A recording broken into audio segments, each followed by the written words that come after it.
Onde Deus está, eu estou. Eu e o meu Pai somos um.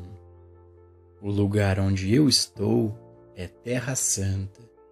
Se eu faço a minha cama no inferno, eu, Deus, estou lá. E isso que eu sou é uma lei para tudo que aparece como universo externo ou como universo do efeito. Desistir do nosso medo de qualquer coisa no mundo do efeito é o primeiro passo para alcançar a consciência do Cristo. A consciência do Cristo não tem medo de uma doença ou pecado, não tem medo dessas coisas. Diz apenas: nem eu te condeno. Vai e não peques mais. Quem te impediu? Pega a tua cama e anda. E por quê? Porque assim concordamos com o adversário e reconhecemos que o único poder é a consciência do indivíduo. Toda vez que você vê pecado, falta ou limitação na cena externa, em vez de saltar para dar um tratamento, diga: não. Você não está me enganando. Você existe como um efeito de um tipo ou de outro, mas você é apenas os trilhos da ferrovia juntando-se no horizonte. E se eu pudesse ver como você é, as faixas estariam nos seus lugares corretos. Meus olhos não mais estão me enganando. Não dê tratamentos a Deus e ao seu universo. E lembre-se que não há outro. Tratamentos em si não têm valor. Ninguém em toda a história da metafísica já mudou uma condição da realidade por meio do tratamento. Nenhuma única melhoria foi feita em todo o reino espiritual através do tratamento. Tratamentos não têm valor, mas a oração sim. Orar sem cessar, porque a oração é o desdobramento da sua própria consciência. Oração é Deus revelando-se a você. A oração é Deus revelando sua verdade à sua consciência individual. A oração é a revelação da realidade divina à nossa consciência individual. Voltando-se para dentro, observando, sempre ouvindo a realidade divina. Este é o segredo da vida espiritual. E esse é o segredo que, em última análise, revela Deus a nós como nosso ser individual e como nossa individualidade. Nesse interior, e somente nele, encontra-se harmonia, encontra-se paz, alegria, poder e domínio. O universo espiritual deve agora se desdobrar para você. Não se preocupe, nem se perturbe com o que está acontecendo no mundo humano. Com isso, eu não quero dizer que você deveria esconder sua cabeça na areia. Você ainda prossegue com seus assuntos, fazendo as coisas de acordo com seu mais alto senso de retidão. Mas você não deve ter nenhuma preocupação com os resultados de seus esforços, quando passa a viver nesse sentido. Lembre-se disso. Existe um universo invisível e inefável. Isso é o que você está procurando. Carne e sangue não poderão herdar o reino de Deus. Mas não é dito carne doente ou sangue doente. Apenas diz carne e sangue. Nada que existe como forma pode herdar o reino de Deus. Nada daquilo que existe para o seu sentido mortal pode ser levado ao reino de Deus. nós estamos dedicados agora não a tentar melhorar as condições humanas, mas sim à revelação de Deus e do universo espiritual, manifestando-se como nossa consciência individual. Existe um universo infinito e invisível. Existe um mundo de ideias espirituais, mas este mundo não tem relação com o mundo que podemos ver, ouvir, tocar, provar ou cheirar. Tudo o que estamos conscientes no mundo dos sentidos é a visão distorcida da ideia divina, do universo real, que estamos vendo através de um vidro, sombriamente. Bem, onde nós parecemos estar, Deus está. Onde todos os fenômenos mortais parecem ser, o universo espiritual é. Nós estamos apenas vendo através de um vidro sombriamente. Chamamos isso de mortal e material, mas, em sua verdadeira essência, é espiritual e divino. A consciência aparece como pães e peixes. Trecho de João capítulo 6, versículo 1 ao 10. Depois disto, partiu Jesus para o outro lado do mar da Galileia, que é o de Tiberíades, e grande multidão o seguia, porque via os sinais que operava sobre os enfermos. E Jesus subiu ao monte e assentou-se ali com seus discípulos. E a Páscoa, a festa dos judeus, estava próxima.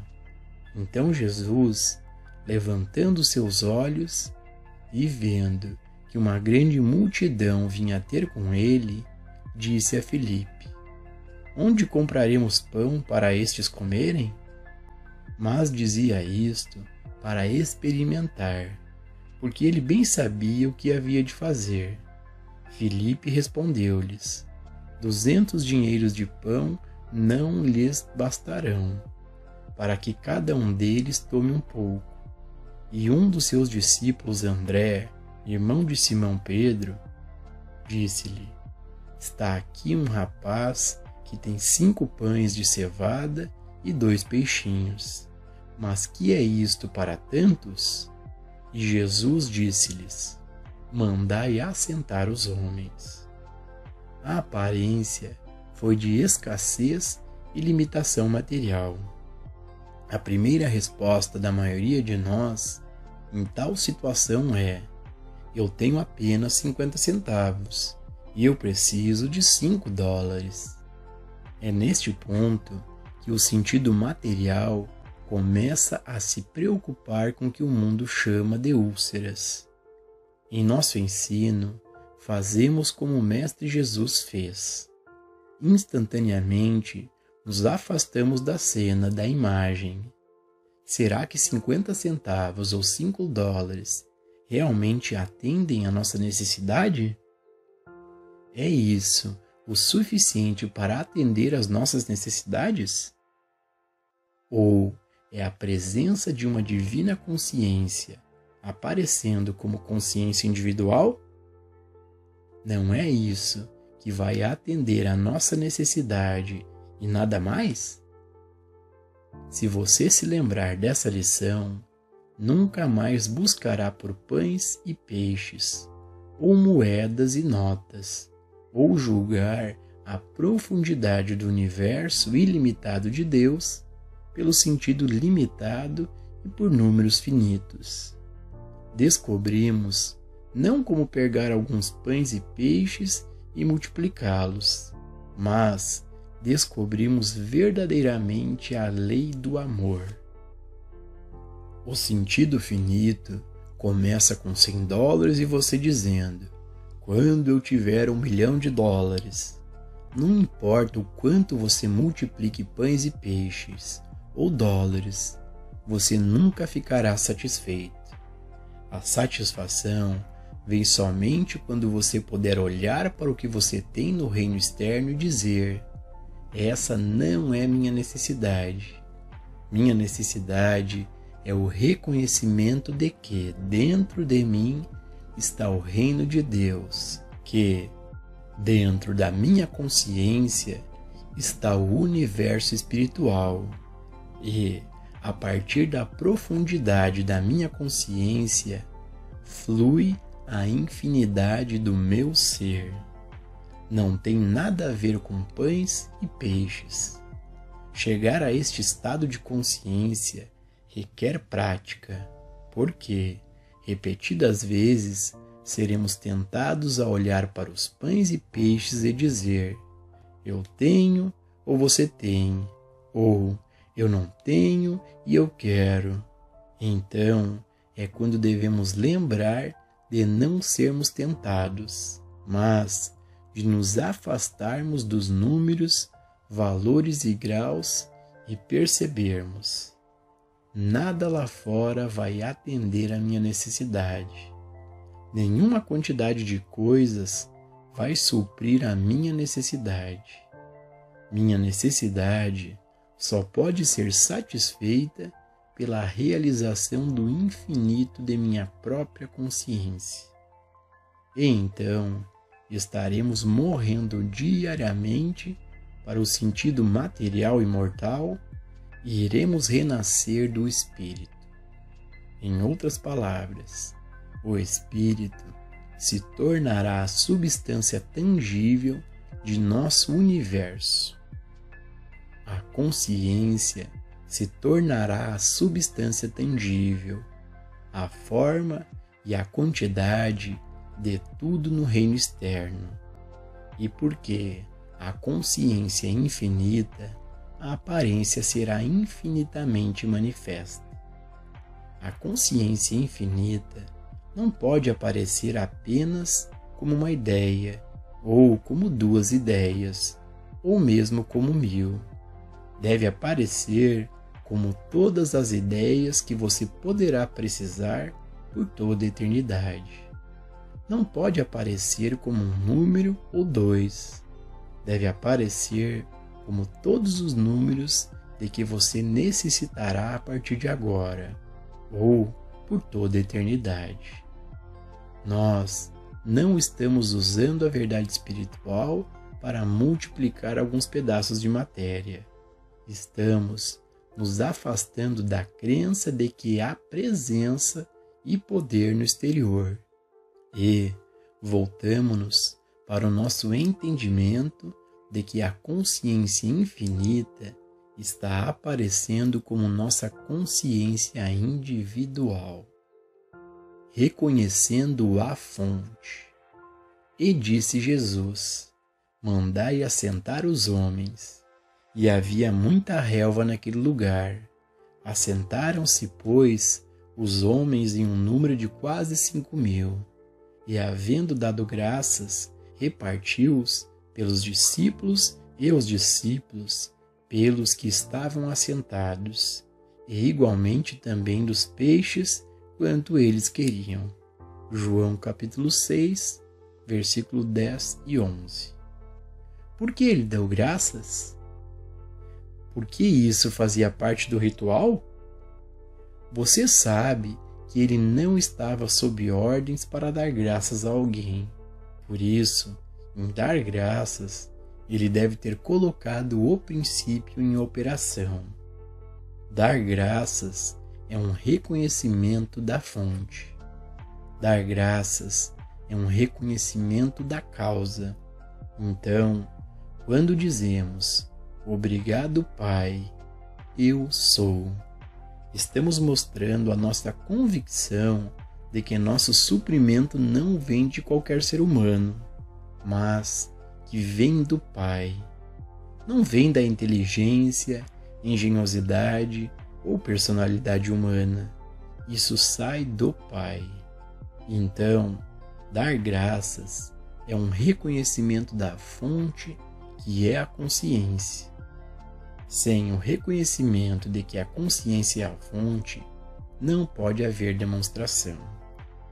Quando reconhecemos Deus, a infinita consciência do nosso ser, como a fonte de tudo o que vem a nós, então o nosso obrigado, Pai, é o nosso reconhecimento da nulidade da individualidade humana e do esforço humano. É o reconhecimento da presença e poder de Deus como a fonte de tudo que vem a nós, como o cumprimento de todas as necessidades. Gratidão é o seu contato com Deus. Em todos os caminhos de sua experiência, a gratidão desempenha um papel muito maior do que talvez você tenha percebido. A gratidão não é algo que diz respeito a uma pessoa, a outra pessoa. É o seu relacionamento, o seu contato com Deus. É a sua união individual com Deus. Na verdade, você nunca precisaria dizer obrigado a outra pessoa que tenha sido uma via ou canal para o bem chegar a você. Claro que o fazemos como uma forma de cortesia, mas a menos que essa expressão exterior de gratidão seja acompanhada pela percepção interna de que Deus, nossa consciência, é a fonte disso pelo qual estamos agradecidos, estaremos sendo gratos à fonte errada e perderemos a essência do verdadeiro sentido de gratidão. O obrigado, Pai de Jesus, era seu reconhecimento silencioso de que Deus é a causa e o efeito de toda e qualquer quantidade de pães e de peixes. Em João capítulo 6, versículo 12 ao 20, diz: E, quando estavam saciados, disse aos seus discípulos: Recolhei os pedaços que sobejaram, para que nada se perca. Recolheram-nos, pois, e encheram 12 alcofas de pedaços dos 5 pães de cevada, que sobejaram aos que haviam comido. Vendo, pois, aqueles homens o milagre que Jesus tinha feito, diziam: Este é verdadeiramente o profeta que devia vir ao mundo. Sabendo, pois, Jesus que haviam de vir arrebatá-lo para o fazerem rei, tornou-se a retirar-se ele só para o monte. E quando veio a tarde, os seus discípulos desceram para o mar, e entraram no barco, atravessaram o mar em direção a Cafarnaum. E era já escuro, e ainda Jesus não tinha chegado ao pé deles. E o mar se levantou, porque um grande vento assoprava. E tendo navegado uns 25 ou 30 estádios, viram a Jesus, andando sobre o mar e aproximando-se do barco, e temeram. Mas ele lhes disse: Sou eu, não temais. Do que eles estavam com medo?